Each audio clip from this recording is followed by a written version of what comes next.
But we begin today in Nova Scotia, where a rural community is trying to come to terms with insurmountable loss, attempting to grieve while apart, all while grappling with the uncertainty that this pandemic brings to all of us. We are learning more about the 18 innocent lives that were lost in this senseless tragedy.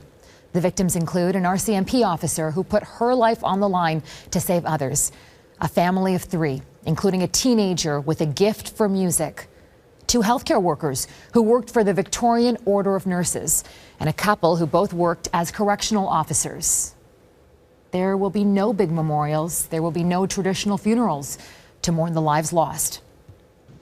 I know what I'm about to say is going to be hard for people to hear, especially when we're going through so much pain at this time. And while we want to mourn victims and come together as communities, we need to do that in a way that does not create an environment for COVID-19 to further spread. I know that the RCMP and the victims' families do and will appreciate the outpouring of support that is coming their way, but we cannot have people gather together as part of showing this support. Makeshift memorials across the province and across the country are growing, and there'll be a virtual vigil that'll be held this Friday to honor the victims. Also, Queen Elizabeth joining the chorus of voices offering condolences to Nova Scotians grieving this tragic shooting. In a statement released on Twitter, the Queen says, quote, "Prince Philip and I have been deeply saddened by the appalling events in Nova Scotia." She goes on to praise the bravery of the RCMP and other police who responded to the mass shooting, and ends by saying, "My thoughts and prayers are with the people of Nova Scotia and all Canadians at this tragic time."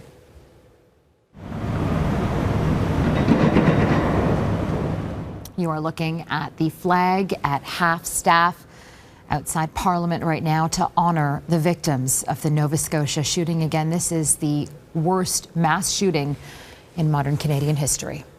This morning, I want to again extend my most sincere condolences to the families and friends of the victims of the terrible Nova Scotia attacks. Since yesterday, I've had the chance to speak with Constable Chad Morrison, the RCMP officer who was wounded, as well as Constable Heidi Stevenson's family. On behalf of all Canadians, I thanked them for their service and their sacrifice. Yesterday, when I offered my sympathies to the RCMP officers who support me, I was amazed to see how many of them knew Heidi and had incredibly fond memories of her. They'd worked with her on the musical ride. They remembered her as an extraordinary person. And it really goes to show just how tightly knit not just the RCMP is as a force, but how close we are as a country.